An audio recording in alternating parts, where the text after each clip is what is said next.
and number 2, Mechanical Systems Improvement Project.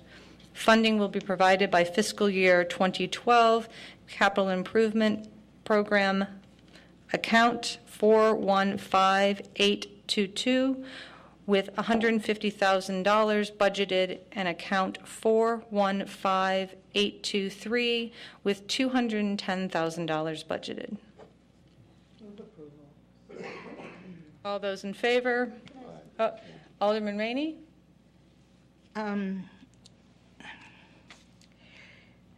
Did we really allow for the installation of residential mechanicals? Fire station number 1. Did we really? I remember when we were building it.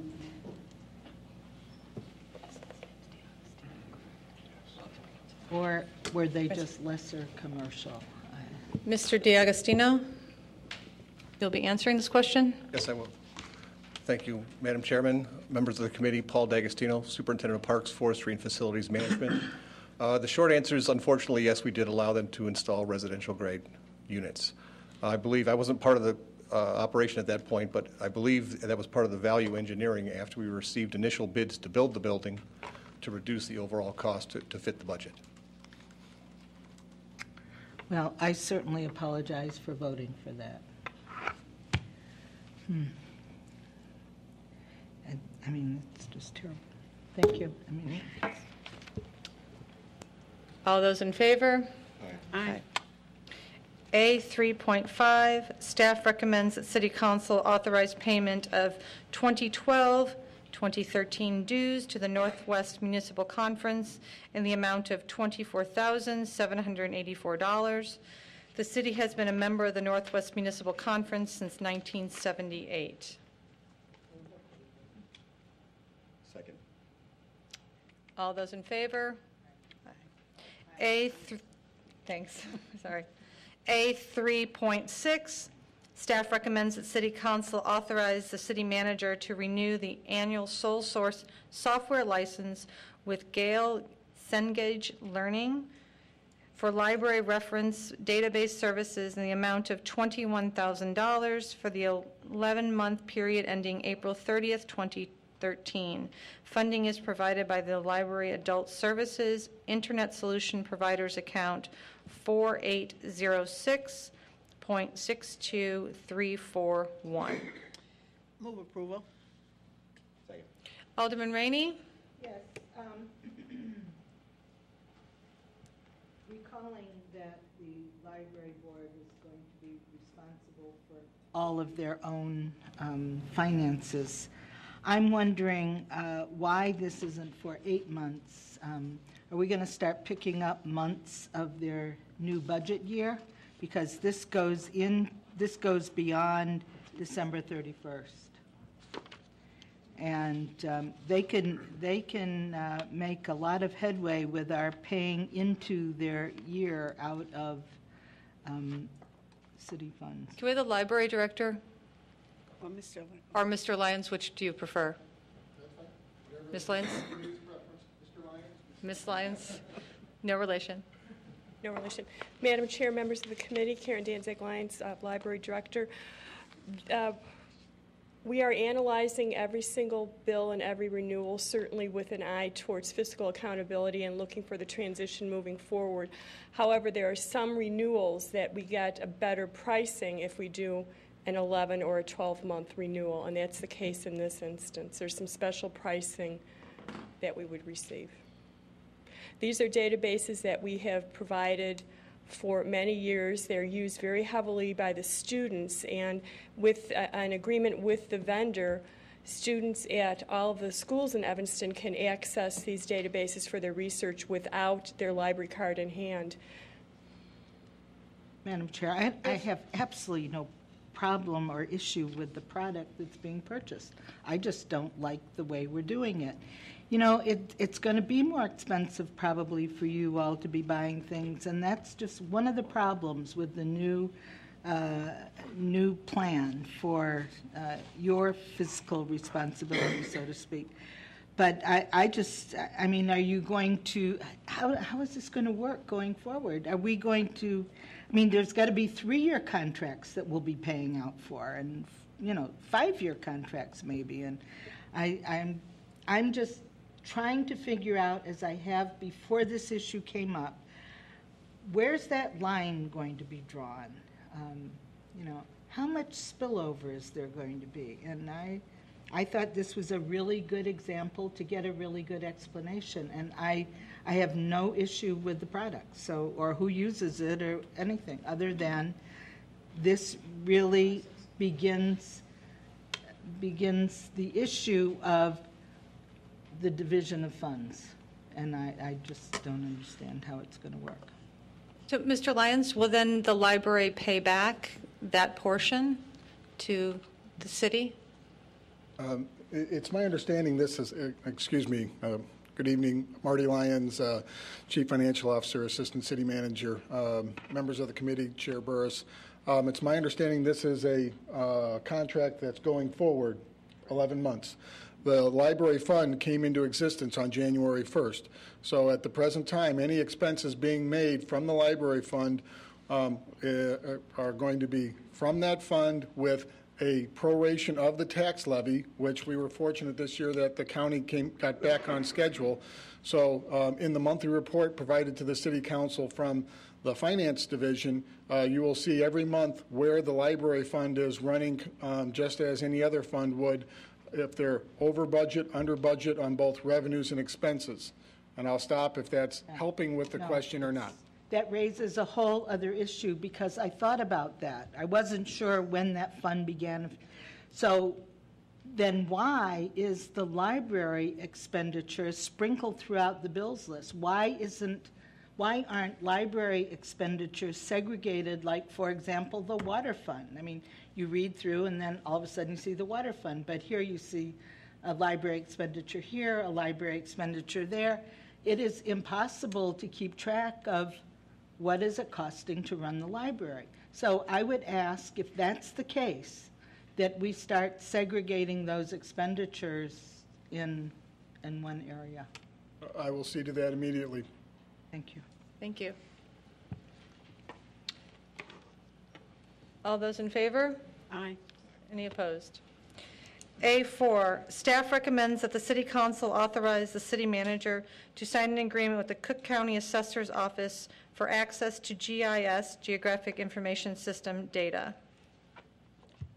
Move approval. Yeah, but I have a question. Alderman Holmes? I'm sorry. I read through this trying to understand why did the city need to do this? I mean, there's no, I mean, is this something that the county requires? I couldn't quite pick that up. And it has to be the city, not the township. Yep. It's a totally separate thing, and that's what I wanted to speak to, Madam Chair. Okay, you want to speak to it too? Alderman Rainey? I just wanted to clarify for those of us who initially saw this and got very excited, thinking, oh, we're starting to, wind down. We're not. This is an ongoing thing that we've been doing for years. And one of the questions that I asked in my Bill's question was about, let me explain. This is an expenditure for the use in our GIS system, where we go under and we look at detailed tax parcel information that you can only look at on the internal system.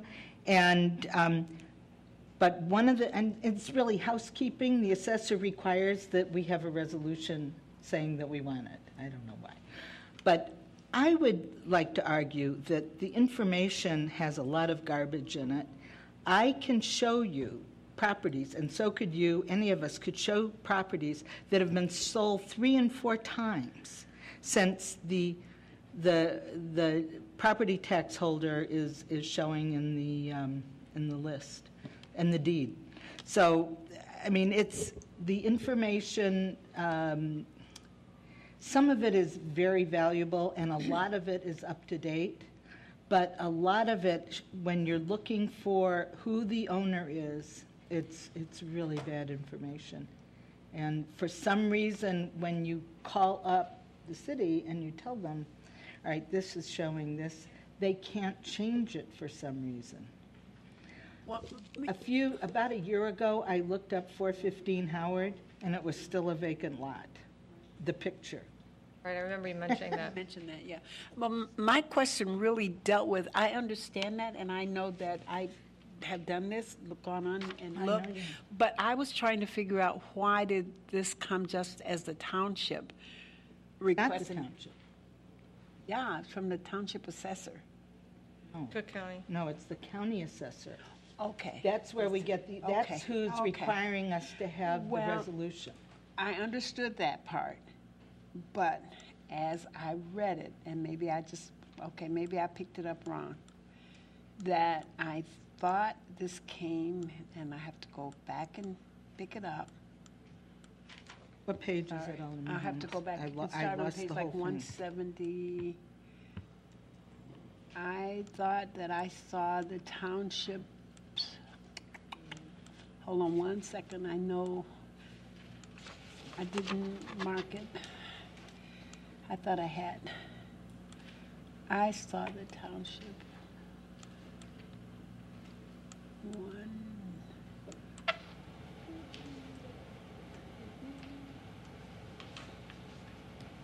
mean, I immediately translated it to be township because of the No, I township saw, meeting. and I saw, I did too, but I was so sure that can we hold it, Madam Chair? Of And course. I want to find what I saw. I know, I know I saw it, and I was trying to figure out where, Do you want, not vote on it until I okay. am satisfied with what I'm looking for. I'm just going to ask a question. We have one speaker tonight, Eric, I'm at Doders.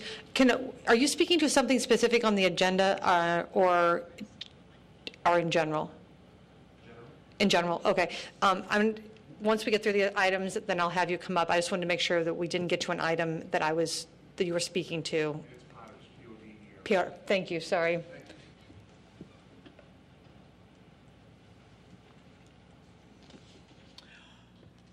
I know what I saw. Okay, I got it. Alderman Holmes? No, it's fine. I know what I saw. I saw. Okay. I saw the deputy township assessor, and I immediately translated it as Okay, our deputy at the township assessors. So I'm sorry. that's okay. That was a mistake on my part. I just saw it and saw that, and I thought, well, why are they doing this? Okay. Okay. Are Not a all problem. questions answered? All those in favor? Aye. Aye.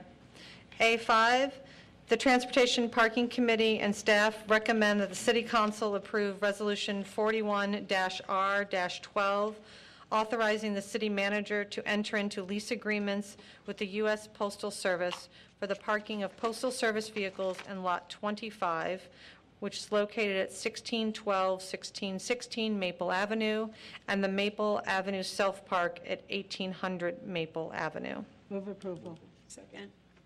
All those in favor? Aye. A6, the Transportation Parking Committee and staff recommend that the City Council approve Ordinance 50-0-12, amending Title 10, Motor Vehicles and Traffic, Chapter 11, Traffic Schedules, Section 8, Prohibited Parking at All Times, Schedule 8A of the Evanston City Code to add Lincoln Street, South Side, Sheridan Road, east to Campus Drive. Move approval. All those in favor? Aye. A7, the Transportation Parking Committee and staff recommend that the City Council approve Ordinance 51-0-12, amending Title 10, Motor Vehicles and Traffic, Chapter 11, Traffic Schedules, Section 9, Prohibited Parking during certain hours on Davis Street. Move approval. Second. All those in favor? Aye. A8, staff recommends the City Council approve Ordinance 45-0-12, authorizing the city manager to publicly offer for sale various vehicles and equipment owned by the city through public auction. The vehicles and equipment are either presently out of service or will be, and are assigned to various divisions, departments within the city of Evanston. Move approval. All those in favor? Aye.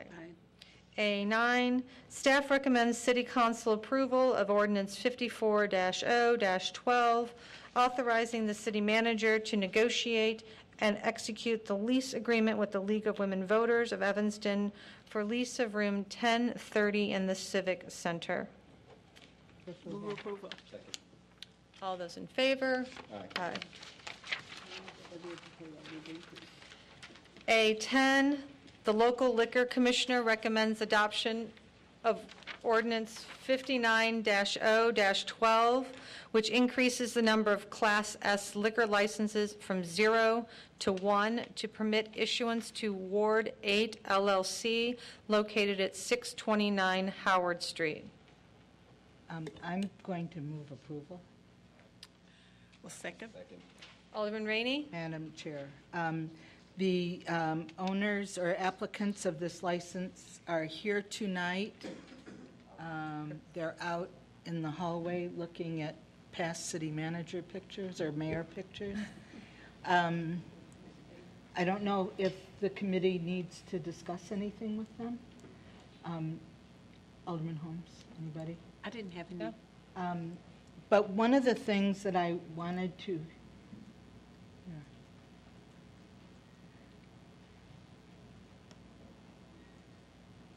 this is Ann Carlson and Kara and Cody Modier, and they will be the operators of the wine bar. One of the things, committee, I would like to ask for is, I thought this would be before the Liquor Commission 2 or 3 weeks ago when we had the issues with Evanston First and the keg. So I'm thinking this is really maybe 2 weeks behind.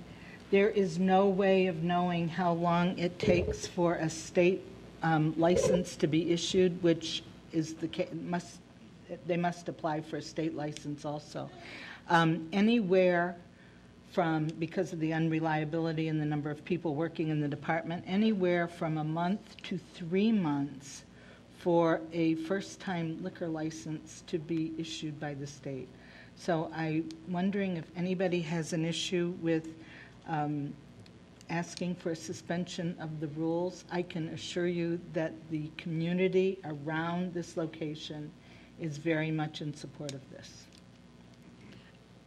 I don't have a issue, but is it, if we didn't have it posted on here, can we do that? Of course. Okay, I just wanted to make sure. It can be a last-minute thing. This is just where staff wants us to do it.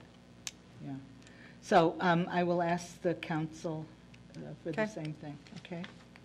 All right. And just to explain, if we suspend the rules and don't wait the 2 weeks in between meetings to approve this, then as soon as the mayor signs the ordinance, then you'll be able to apply. Okay. So, Okay. All those in favor? aye. Aye.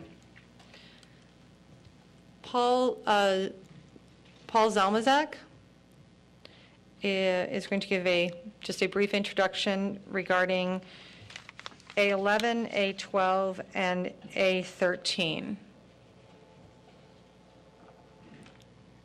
I will then revisit and come back and read them.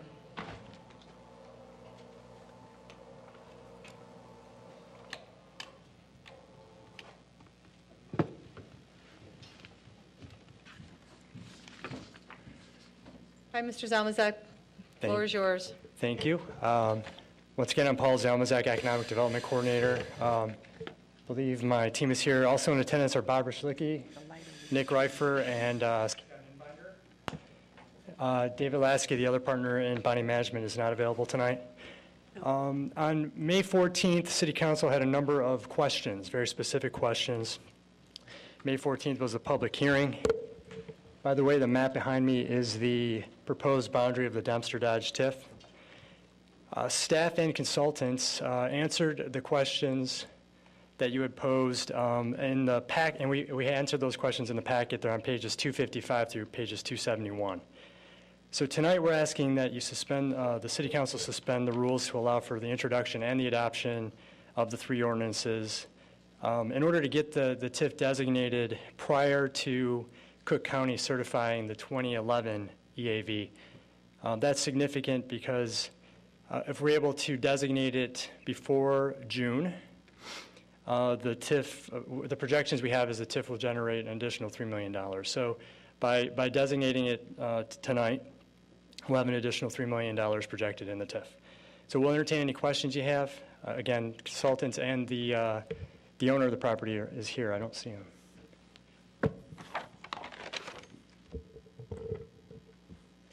Alderman Rainey? Could we meet the owner of the property? I've never met him. Scott, come on. Be able to identify him when I see him in Dominic's.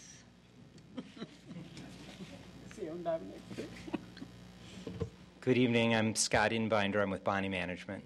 We are the current owners of the property. He's trying to get lights for you. Yeah, now we can see Said him. now we can see you. Could we ask about plans that you might have? I mean, we're doing this whole project here.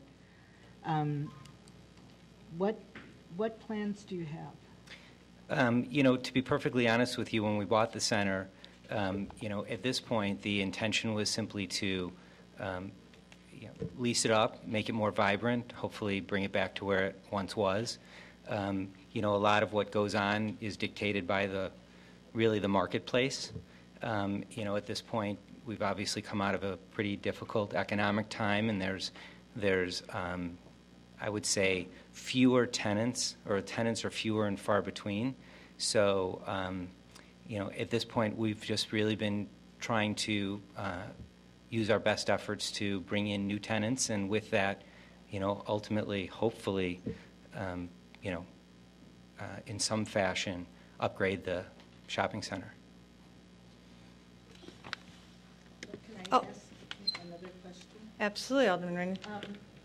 What I understand you're not going to tell us that you've got home goods right where you want them. Right. Probably tomorrow. I would love to. But what I'm really looking for is what standards do you have as a shopping center owner? I Googled your company and I saw that you have some Bed Bath & Beyonds and some interesting used tenants in some of your other centers. Yes. And I'm wondering, what standards do you have? Are you looking for small tenants, big tenants, tenants to fit in the spaces that are there? I really, of course, when you bought it, you wanted to fill it up, but filling it up with just, and I'm really not being judgmental, but just filling it up is not what I'm looking for. Do you have a kind of tenant that you're looking for? What kind of mix? You know, it's a good question. I hate to say this again, but it's sort of the market dictates who the tenants are. I mean, we're out looking for any and every tenant that we think would complement the neighborhood, complement, you know, the shopping center, and be a good co-tenant to the existing tenants that are in the center right now. So, so I would tell you that we have actively pursued all tenants, and again, the market sort of dictates ultimately who's going to be interested. And to be a little more specific, you know, we go to, as an example, TJ Maxx or TJX Corp., which owns Home Goods, and TJ Maxx. They're only willing to put a store in the market to the extent, one, they don't have a store that already exists. They don't want to cannibalize another store. They have pretty specific requirements as to the layout, the size of their prototypical store. If we don't have space that meets their needs from a prototypical standpoint, from a access standpoint, from a visibility standpoint, they make decisions to immediately say this is not where we want to be. So we've tried to really, I think, look at the larger tenants first, because those are the tenants that will drive the smaller tenants to the balance of the shopping center. So at least up till now, our focus has been on finding some anchor tenants to replace the old A.J. Wright and the old I guess, Stephen Barry's. When you say, the almost. Almost Stephen Barry's, exactly. When you say the market, what do you see as this market? How do you describe it? Well, And I don't mean the universal market, I mean the no, market. I understand. I'd like to answer that in terms of some of the feedback that we've been getting from tenants. A lot of national tenants have looked at Evanston Plaza through the years and have really characterized it as an in-between location, in that Old Orchard is a very regional location, and downtown Evanston is a regional location. So a lot of tenants, their first choice is to go to a more regional location where they think there's, greater traffic flow. Not necessarily denser, but a greater traffic flow. So there have been a number of tenants that have said to us, we have a store in one of those two markets, or we're looking to put 2 stores in the marketplace, and we want to be further apart from each other, so Evanston Plaza is kind of an in-between location. That's the first type of feedback we've received. The second type of feedback is that the center is much more neighborhoody, or neighborhood feel, partially because of all the residential that surrounds it, than perhaps, again, an Old Orchard that might be more commercial in feel. So with a neighborhood center, you attract a little bit different type of tenant. This center is a very large center, and so it's going to take quite a number of tenants to fill it. And a lot of these, retailers want to be in an area or in a shopping center with a co-tenant that they feel complements their business. Here, fortunately, we have the luxury of a grocery store, which is really popular, and I think a lot of other tenants want to be near grocery stores. That's what we have going for us. On the other hand, it's a challenge because it's viewed as a little bit of a smaller market than perhaps some of the others nearby. Do you see that as the distinction between this center and, for example, the Howard Hartree Center, which is hugely successful? Yes. That this is a more neighborhood than Yes, I do. I think, and not to get into the TIF discussion, but certainly a TIF here, which we didn't plan on. We bought this shopping center far before that was ever raised. But, a TIF, if nothing else, just provides us one more tool that allows us the ability to go to a tenant that otherwise might say, in between location, too neighborhoody, not really what we're looking for, and be able to say, but this is what we can offer you in addition to what we might otherwise be able to. Alderman Braithwaite? Thank you. Scott, can you share some of your short-term plans for improvements for that area? What do you plan to do to make it look better? I see that you've already started on the landscaping. Do you have any other plans? At this point, most of our plans surround landscaping issues, painting, cleaning up, fixing things that are, any types of deferred maintenance that exist. One of the, I guess, fine lines here is oftentimes when you do bring tenants in, they actually have requests of certain improvements to be made to the physical structure. And so, on the one hand, we don't want to spend money unnecessarily and then have to tear it all out because a tenant wants a different color paint or maybe a new facade, or in fact, one tenant that approached us wants us to change the direction of the striping of the parking lot because they believe cars parked in a certain direction are more, amicable to their front entrance. I don't know, but those are the types of things where we don't want to get ahead of ourselves and do too much that ultimately has no value, but on the other hand, it's been languishing for quite a while, so we're trying to, at least spruce it up and make it look nicer than it has. Any further questions, Alderman Braithwaite? Alderman Holmes? My question is very simple. Are you open to new and creative ideas of bringing different kinds of attractions to the shopping center, and I'll be very blunt, looking at a bowling alley or some kind of family entertainment that would create other kinds of traffic that we've been trying to get in this community for years. It's a good question. I would answer that this way. Absolutely. We're open to anything. However, as with all shopping centers, tenants have specific rights over other tenants that you put in the center, over making changes to the physical structure that might alter their, what they bargained for when they signed their lease. In this particular case, and it's not uncommon with many shopping centers, but in this instance, Dominic's being the predominant anchor when they signed their lease, had included in their lease many restrictions to various uses, one being a bowling alley. The reason is not that they don't like the idea or the concept of a bowling alley, but they're very concerned about parking. That's the number one concern of a lot of these retailers. So they don't want a use that ultimately may be a destination use where people are using all the parking spaces for a long period of time. So it doesn't mean we can't go back to Dominic's and ask them to waive that. Well, that's my next question. Yeah. Can we get Dominic's to the table? We can, and we have already engaged them in discussions for that very reason, with no answers as of yet. But it is our intent, if we find a viable use and the economics make sense, and we think it'll bring traffic to the center. Absolutely. And jobs, which are the two big things. Absolutely, we're open to going and talking to them and doing what we can to bring the use to the center.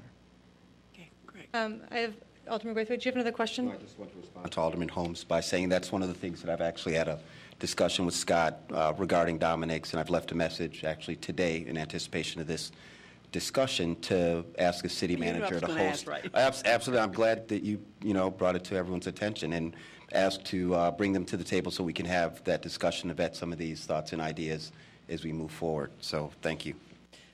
All right, I have actually couple questions and several comments. Just to be completely transparent, I'm completely against this TIF. I think it's wrong. So we'll start with there. One comment is thank you for buying the property, and I'm glad that someone purchased it. And your comments about the market dictates what tenants will be going in, I agree with you 100% that the market will dictate that, and the shopping center size and location will dictate that. And I do not believe that TIF will have any help in bringing in tenants. It's really going to be your marketing and what the market bears. With that said, you made a comment just moments ago that the TIF will allow you to go to your tenant to offer incentives. What type of incentives do you think that you can offer with TIF dollars to your tenants? I can give you a bunch of examples. Sure. But one example would be, in this new world we're in now, tenants oftentimes don't have the financial wherewithal to build their space out themselves. And they've asked landlords to build them out on their behalf, and in fact are willing to pay more rent in exchange for the landlords putting up the money to build out that space. And if you didn't have a TIF and you're the landlord, would you do it anyway? If it made sense and if I could make sense of it, I would.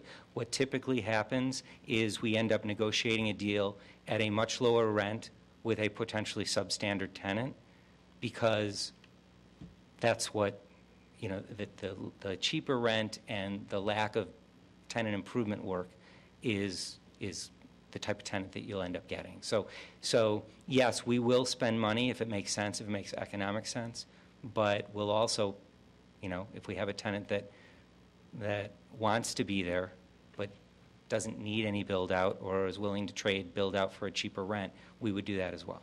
Okay, so you want to use taxpayer dollar to build out the space to help lower the rent. Okay, so that's one. That's one. Okay.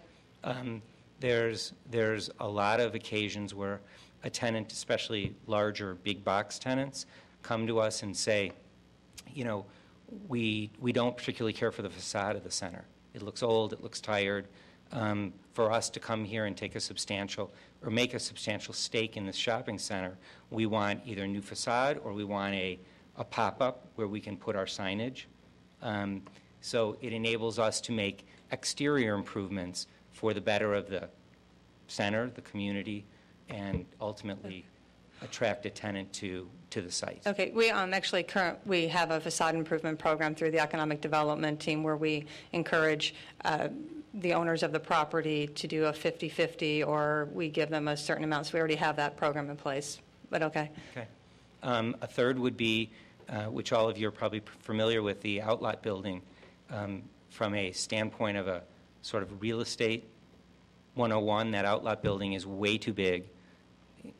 Blocks all the visibility to the. It's not surprising, notwithstanding the bankruptcies, not surprising that the back center portion of the shopping center is what's vacant, because it's the furthest from the street, no one can see it, and that outlot building is way too big for that shopping center.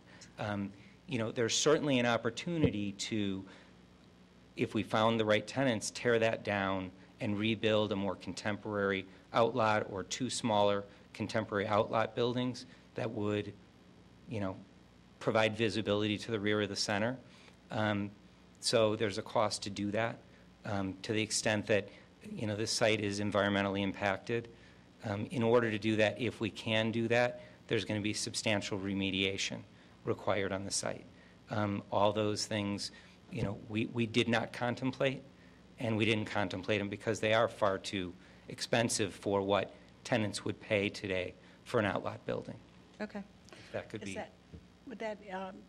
Does that have anything to do with the lease with Dominic's in terms of you're talking about tearing down and redoing that? Is that part of their lease as well? Some of it is, yes. They have some control over the parking field and what you do to alter the parking field, yes. Okay. Alderman Rainey? Well, I didn't intend to say this, and I've defended this Dominic's at neighborhood groups and things where people are talking about boycotting it because they won't let a bowling alley in and all that nonsense. But I will tell you, I think Dominic's needs to speed up its game a little, and it has nothing to do with parking because there's 10 people in the whole darn store at any one time. Yes. And I will personally reveal the photographs I have taken of molded string beans if they don't come to the table.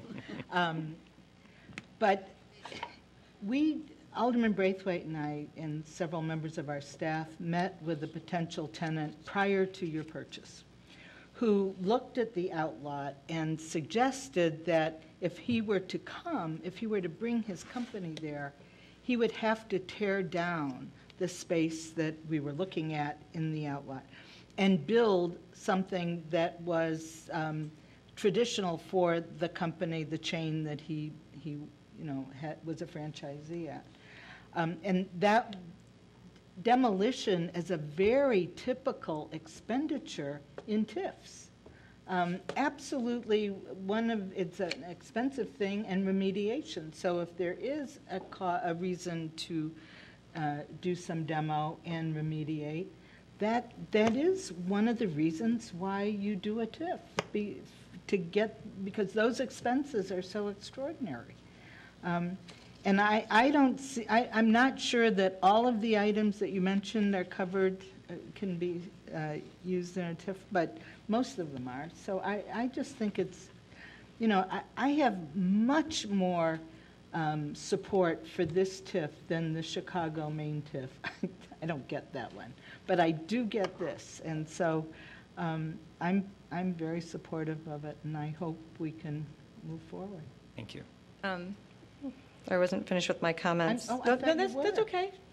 Ms. Chair, I go to you first and then come back. Sorry. That's all right. Again, I do not believe that this meets the criteria for a TIF, and I know this doesn't go to you. This mostly goes to staff and to our consultant. I still haven't seen a plan per se. We keep saying it's a technical plan. Basically, it's all we're doing is putting out the legal definition and doing boundaries. But in no way does this really meet the criteria to create a TIF. This should just be a standard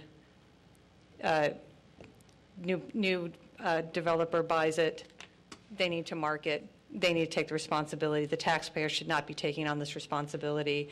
And what were the projections? I apologize, don't know how much over the 23 years, and if you divide that by the projection, how much are we giving this one shopping center per year? It seems a little outrageous to me that we could contemplate putting that much money into this one parcel. And could you come up with the numbers for me? I apologize, I don't know them off the top of my head. Well, Bob, you could back me up here. Of the 23-year period, the consultants' TIF projections are approximately $23 million. So that would be 23 so million. let's just so 23 divided by 23. I'm math not my greatest subject, but I can get that much. So we're talking $1 million per year on this one parcel.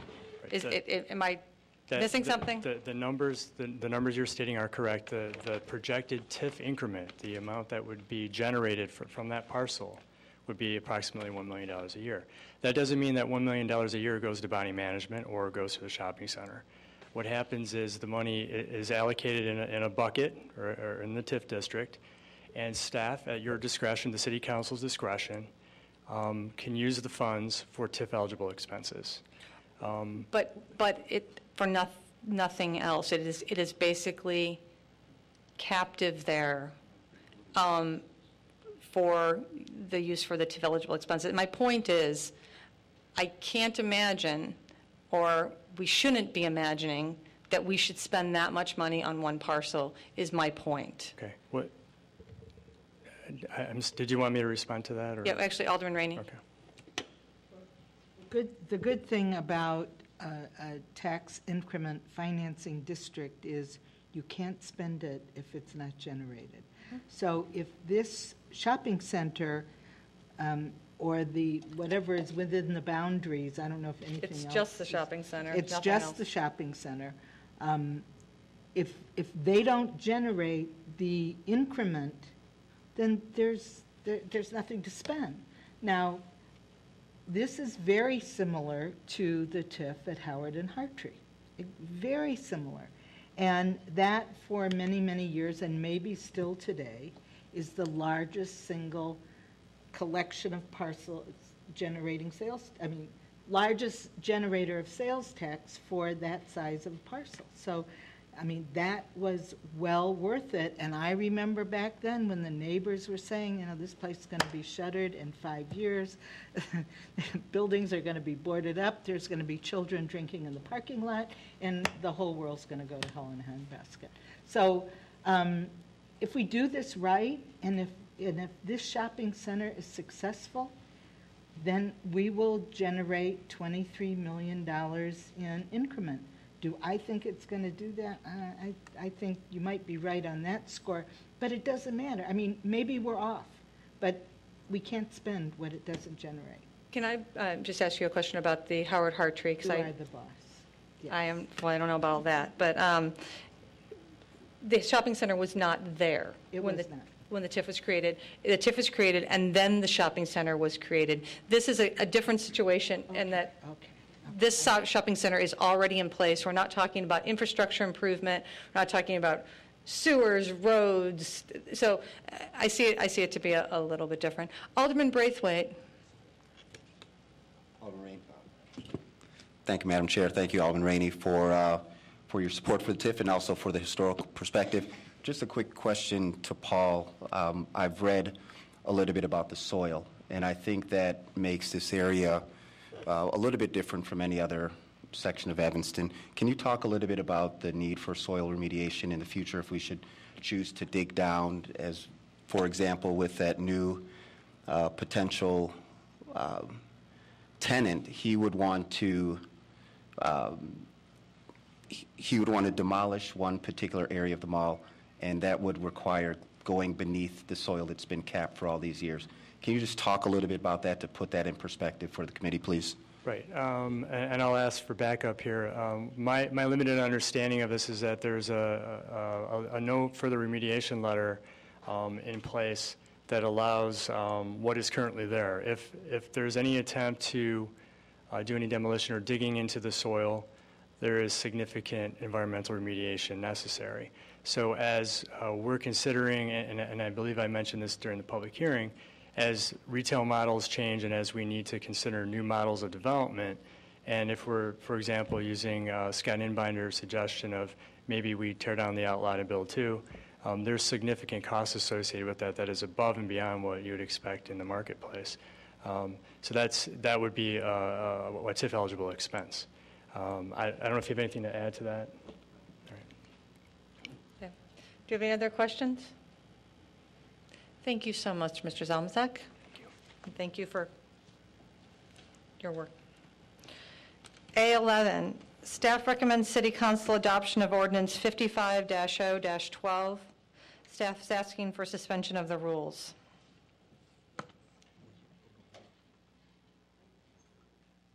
Madam Chair, Yes. are you going to allow for that? Nope.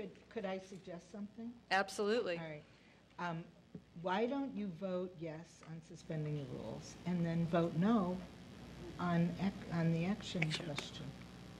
Because I don't think we should suspend the rules. I think we need to make a strong statement here that we're trying to ramrod through a project, and we need to not make any special concessions.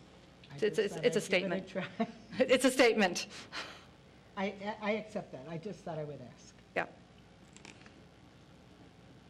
And then, I guess for the record, if we could just note that if we don't suspend the rules, and did Paul leave the room? He's there. We lose the chance for the June 1st date. Mm-hmm. Can you just state again what that's going to cost, the whole TIF? The anticipated opportunity cost here is $3 million. If we wait, And I would like to know where those, you don't know that answer. that is the projected. It's project, okay, I just want to be really clear that it's Correct, not, that is- and that's not an actual number, that is a projected number, and it could actually save us money depending on what the assessments come back at. So I just want to be really clear, that is not $3 million, that is a hard and fast number. It could be far less, correct? That is based on the consultant's projections, that's correct. Thank you. Do we have a move to approve and a second yet? Move to approve. Second. All those in favor? Aye. No. A12, staff recommends City Council adoption of ordinance 56-0-12. Once again, it's been asked for suspension of the rules, which I will not be approving. Move approval? Second. All those in favor? Aye. Opposed? Nay. A13, staff recommends City Council adoption of ordinance 57-0-12. Again, staff is asking for suspension of the rules. Move approval? Second. All those in favor? Aye. Opposed? Nay. We have one speaker this evening, Eric Potters. Did I get it right that time? And then we have... Okay. Did Ann get it? Alderman Rainey, did you get your bills list questions? You know, it's not synced with this, so I can't prove that I sent. But Okay. I'm not holding up the bills. Okay. We can- After a speaker, we'll approve the list. Thank you for reminding me. May I begin? Yes, and Thank speak into your, I think your mic's on. I hope it is. Yeah, well, you never know, they're on. My name is Eric Potter, 7940 Foster Street in Morton Grove. First of all, I'd like to just say, Madam Chairperson Burris, I love Evanston. I'd like to say that as well to all the aldermen here. Had an incident this morning. I've been attending or going to or hanging out or swimming or laying out at the beaches in Evanston for 25 years. That means 25 minus 41 would be 16. I've been coming out to these beaches since I could drive. I've never biked out here. I'd like to ask if I go over 3 minutes, maybe cut me off at 5. I have a little situation that happened this morning. I like to come out to your beaches early. The past 3 years, I've actually purchased a non-resident beach token. You could check your records. The season, I learned this morning, was earlier than previous years. So I came out to the beach at 10:20, knowing that at 10:30 they start charging and looking for beach tokens when you enter. Laid out all my stuff, started relaxing, enjoying the sun. About 20, 25 people were there. I'm on the telephone. Everything's perfect.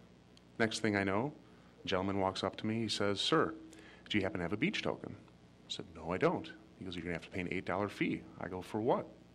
He goes, "After 10:30, we have to start charging you on the beach." I go, "Is that a public ordinance? Is there a law that states that after 10:30 you have to come to me to charge me to come and enjoy a public beach?" He was a little confused. I go, "I know you're doing your job." So I took it upon myself to call the 311, tried getting in touch with Mr. Gaynor, which I couldn't. Did get in touch with a gentleman who was more than professional, Mr. DiAugustino. I don't know if I could say it right, You got it. Okay. Who listened to the situation intently. He then said he'll get right back to me. And literally within 10 minutes, he did call me back.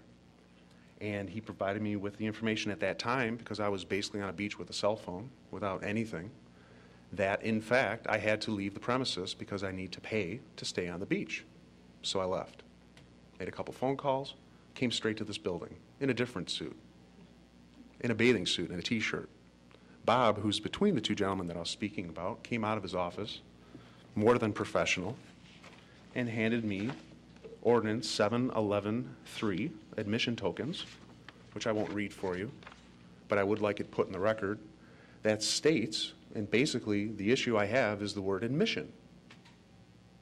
I then left the premises, and he also gave me the photocopy of the information from the Park District Manual, or the, I guess the summer guidebook that states admission, daily passes, what have you. So I thought I'd do some research. So I pulled your ordinances for Chapter 11, city beaches and boat ramps. And I also thought, might as well pull the American English and British English versions of the word admission. And it's interesting. We'll go with American English first. Admission, the act or processing of admitting. British, a statement acknowledging the truth of something. I think that's something that I'm doing today, coming here in a business suit, shaving, and making myself presentable to this board, because I'm going to be speaking at 7:15 to the mayor. Second definition, American English, the granting of an argument or position not fully proved, acknowledgement that a fact or statement is true. I think I'm doing that right here, right now. British English, the process or fact of entering or being allowed to enter a place, organization, or institution. I had already entered the facility or the beach at this point. I was on the beach. It was before 10:30. What did I do wrong? Did I break a public ordinance, 7-11-3? I thought I'd bring it up to Public Works. If the gentleman that I spoke with today, if they could tell me, or if your council could tell me what I did wrong, I don't think I did anything wrong. I'd like to continue to go to your beaches. I'm not going to name the individual to the 3 people at the presser that I give in my business card, because that is a personnel and closed session issue, but I would like some answers. And again, I will be speaking at 7:15, but I wanted to bring it to the attention of not only yourselves, but your staff. Thank you. Great. Thank you. And I will ask. I'm looking at you, Mr. Farrar. Mr. Farrar will have a response and send it to you? Sure. Yes? Yes. Okay. Well, Mr. Gaynor was pointing at you, so I was going that way. Thank you.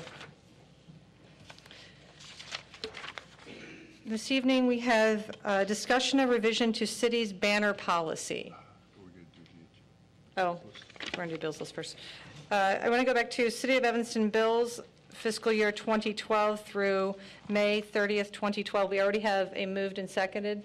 All those in favor? Aye. Aye. Now we're going to, would that be you, Ms. Director Robinson? Good evening, Madam Thank you. Chair and committee members. I'm Suzette Robinson, the Director of Public Works, and I wanted to talk to you about the banner policy. About a year ago, I was here, and we presented a policy which really, what we're trying to do is govern the use of the city light poles. They have been used for advertising, and also we want to try to recoup a portion of our cost of maintenance and installation and removal of banners. And then also, finally, to establish a separate policy concerning the downtown business district, who have done a great job of establishing a marketing plan for downtown. So our existing program right now, an applicant comes in, they complete a banner application requesting and have banners installed 30 days in advance, and they pay $25 for the entire year. And basically what that translates into, we put the banners up.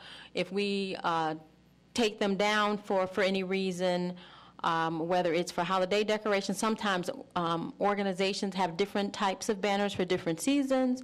We will put them up, take them down, and it costs us about $45 an hour to put up 10 banners to do the install, and that's with the personnel and the equipment. So the applicants purchase their own banners that we install, and then the city also purchases the brackets and the maintenance pieces that go on the poles themselves. So when the applicant goes out, they buy a banner that meets the frames and the brackets that we have, and then we do the install after that. So the proposed program, and Director Robinson, yes. do you have an amount on how much those brackets cost per pole? And I apologize if you don't know, but could you get that to us at a later date? Yes, Thank you. I can do that. What we're proposing is two different elements. The city wants to administer the program for the remainder of the city, and we're proposing that the downtown be administered by Downtown Evanston, Evmark, doing business as Downtown Evanston. So what would happen in our proposed program is that the applicants would submit, the same application process, but the application fee would change just slightly, and this is previously we proposed just a $50 fee for 10 banners. When we brought this to the committee before, you asked us to take a look at our fee structure, so we lowered it slightly for some of those smaller entities, and they would pay $25 for 10 banners or less, and then they would pay $50 for 25 to 10, not 25 or less, and then $5 for each additional banner over 25. Director Robinson, could you remind me when you brought this to us? And I can't imagine that I said that we should ask people for less money. That just doesn't seem like something I would say. So I would just get the date, and I'd be happy to look at the transcripts. It just seems a little like a foreign concept to me. It wasn't you. I think it was, I don't know if you remember, it was me, but I think that we had to think about neighborhoods and blocks at, right. And I think that's why we asked that they look at it again. So it wasn't you, believe me. Okay, so we're not covering our cost to do it. And even this proposal doesn't. The original proposal didn't either.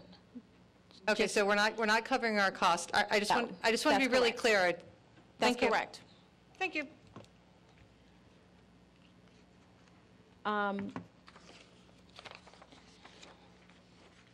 Once again, the applicant would still purchase the banners. The banners would be displayed for one season or 90-day display period, which is typically what happens anyway. They'll put them up for the spring or they put them up for the summer. And then they would pay an additional fee on top of this if they advertise on the banner. So if they put up a banner announcing a particular event, but if they are actually advertising their business, then we would charge an additional $5 per banner fee. Wait, can I go back to that again? Sure. If it's a business, we're still charging the same amount versus a not-for-profit? This seems like the cheapest advertising out there. She just said business. No, for advertising, yes, the business and the nonprofit would be paid the exact same amount. That's correct. And then if they were advertising, they would pay $5 more per banner. So if they put up 10 banners, the non-for-profit would pay $25, and the for-profit would pay the $25 plus $50. Okay, I'm not a marketing guru here, but I am pretty sure that $30 for 10 banners in an area is the cheapest possible advertising around. I don't think you can get that much, I don't think you can get a postcard sized in the Daily Northwestern for under $30 for a business. I just don't understand why we're subsidizing this when we're not even making our cost. And Alderman Rainey. That brings an interesting point up. Under what circumstances would we allow a business? I mean, are you talking like St. Francis 200th anniversary, or, I mean, what are we talking about? Like, No, I mean, whether it's the downtown Evanston actually does their banners, and they actually have sponsors at the bottom where the business name is. but we don't do them. No. Okay, let's talk about what we do. So- Let's talk about policies that we're making here. Where, I mean, unless it's a business district like the Central Yes. Street, but there aren't names of stores. They're not advertising a business. No, but if they were to advertise, much I like, think that's the policy we need to look at. I think that, that doesn't make sense.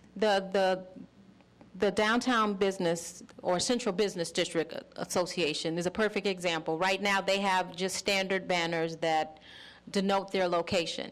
But if they were to advertise the particular businesses similar to what they are doing downtown, then they would pay an advertising fee of $5 per banner in addition to that.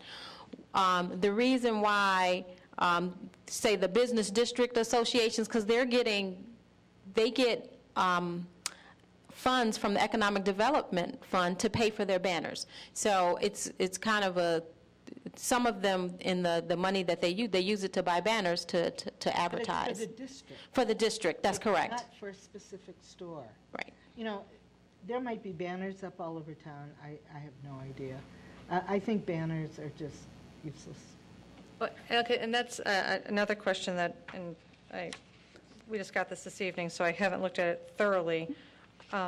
Who decides if there's competition for same not-for-profit, same whatever, wants to go up on this street, on these 10 poles? It's a first-come, first-served basis. So once we have an application, that dictates who has precedence over it, unless a city event or a city-sponsored event takes precedence over, would take precedence over everything. Okay. And who pays for the insurance on this? Is this the city as well? Yes, the city covers the Okay, so the installation city's and the removal. covering the labor cost and workers' compensation if they get hurt, and the city's paying for the brackets. So we're paying to put them up at $45 for 10 banners, and we're paying $45 to take them down at 10 banners, so we're at $100 right there, 90. Right. And then we have the insurance and the bracket cost. So we're losing minimum of $75 each time we do this. That's just a minimum. I'm not even including the bracket cost, correct? That would be correct. Okay.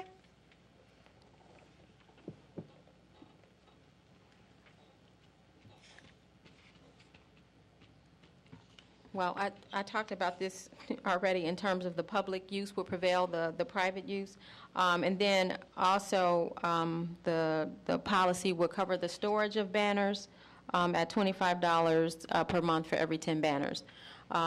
Because right now we store a lot of the banners for free. I mean, not only do we put them up and take them down, we also store them as well. Why? And This didn't start with me. but I am not saying it did start with you. I am just bewildered is by how this is the best we can do, knowing what kind of financial crisis we have. And I'm not saying that we shouldn't support our not-for-profits or other organizations, but we need some sort of compensation here. We're putting on extra burden. We have trees that need to be cut and grass that needs to be mowed and, well, snow, maybe not this year, that usually needs to be plowed. And instead, we're using our resources. That's $75. I think we can plant a tree for $75 or maybe $100. I would prefer to plant a tree, more trees than the money that we're wasting by not covering our costs. So all I'm saying is, and I realize you didn't start this, but you're bringing this to us, and it just seems to not be completely flushed out. Well, we came with a more aggressive plan, which covered our cost better. It still didn't cover our cost 100%. And we were asked to go back to the drawing board to be... Again, I would love to know the name of that date. That would be very... Okay. Oh, I was probably absent that. Yeah, great. Two of the aldermen that were present during that discussion. Here comes your protection. Mr. Bopkowitz is coming to rescue you. You should charge what it costs. Remember, we still don't register businesses, so. Madam Chair, members of the committee, Okay, so. the city staff shares your frustration with the banner policy. We discovered, and we might as well share all of our concern, this was a policy that was largely not managed, not well implemented prior to my arrival as city manager and prior to Ms. Robinson's arrival as full-time director of public works. So what we've tried to do is try to piece together what was a policy at one time of the city of Evanston. And clearly from hearing the discussion this evening that the community standards have changed and it's time to completely revisit this policy. I think I'm hearing clearly, though, that the idea of community organizations having banners in neighborhoods is a good thing. Anyone else, I think, is open for discussion. So what we'd like to do is to take this back. I appreciate the discussion this evening. But again, this is a policy that was long-standing, not very well implemented over an extended period of time. This is our attempt to try to come up with a policy that makes sense in Evanston in 2012 and beyond. And clearly, we need more work on that. Alderman Rainey? Tell me something good about the banners for community organizations. I remember the group that Lionel, I guess you have the group now. They had the funds from the Dominic's or from the shopping center, Dempster Dodge Shopping Center community funds from there. They spent a whole bunch of money on banners, and I never even noticed them. What is the advantage of community organizations? Well, there's probably two different kinds of community organizations. Well, any kind. Well, I think one would be either ward-based or neighborhood-based to make it clearly delineate the area in which is their neighborhood. And I think there are residents and groups within neighborhoods that like that identification.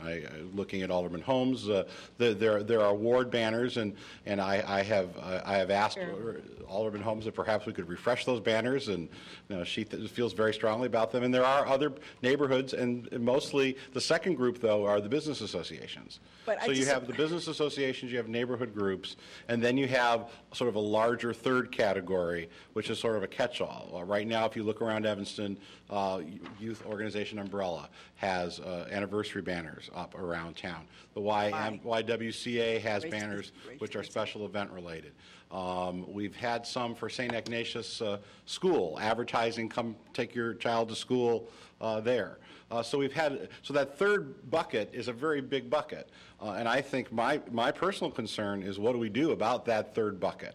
I think if there are neighborhood organizations who want to have banners, many times of which we have paid for as the city of Evanston, up in a neighborhood, that makes sense, and we should be able to have a policy that makes that easily accessible. If there are business associations that are our partners and they wish to have banners, I think that's an easy policy. It's that third group that is troublesome to me, and I think what Ms. Robinson and members of her staff were trying to do with this policy is to go back into past practice with that.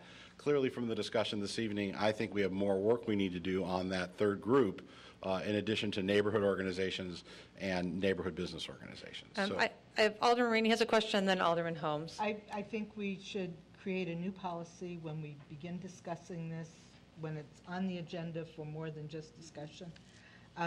I think the policy that we should have regarding banners is that they only be used for anniversaries and all this other stuff be canceled out. It takes too much time, too much trouble, and when they get raggedy, they are really ugly. And that's when I notice them. When they start shredding, that's when I notice a banner. Otherwise, when I ride down the street, I don't say, "Oh my goodness, look, there's the Dobson area neighbors." That's ridiculous. If the Dobson area neighbors don't know where their neighborhood is, then, they should move. Alderman Holmes? Well, I just simply want to say that there were lots and lots of banners before I became an alderman, and I'm real serious about this. No, but I'm going to tell you the reason why there were banners in our ward to delineate the ward. When I became alderman, we had not had representation for a while, and you know that, in the 5th Ward. And to show the vastness of the ward, because there were people who didn't realize that the ward went from McCormick over to Sherman and where the boundaries were. And so the neighbors came up with the idea about having banners to show where the ward was, and went to CDGB. It was the first time we'd ever gotten money from Community Development Block Grant to buy banners to show where the borders of the ward. So you'll see them, that they're not just in the neighborhood, but it's on the borders of the neighborhoods of the wards, so that people would see that that was all of the 5th Ward as one ward. So there was a real reason behind the 5th Ward banners. We never got to neighborhood banners because we decided that signs would be better than banners. But of course, we've been working on the sign policy for the last couple of years. So when we get that, banners will come down, and then we'll have neighborhood signs. All right, thank you, Mr. Bobquist. Thank you, Director Robinson. So Madam Chair, just a moment more. Yes. I'm hearing a preference from Alderman Rainey that we have a banner policy that's anniversaries only, and then there'd be no other banners allowed on street poles, and we'd be happy to come back with that policy. Well, I think it's one opinion. I think it's still up for discussion, and we want to have better thought to this, is what I'm hearing, and that's one of the options.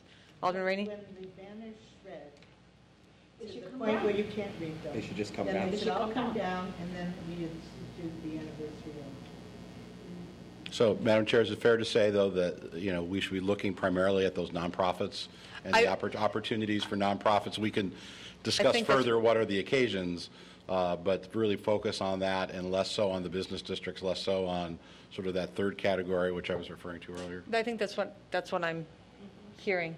When you're on Central Street, you don't need a banner to tell you you're right. People like them. I think there's a better way to spend money, and that's the discussion we'll have to have. Right. But So I think there's still room for discussion about what should the policy be. I wouldn't say it's just one. So we'll work on this and come back. Thank you for your time this evening. Do we have a motion to adjourn? So moved. All those in favor? Aye. And we should probably continue. Oh. 10 minutes. I mean, here's my meeting, but I'm saying you should announce that the council will begin. Actually, it's township. It's 10:15. Well.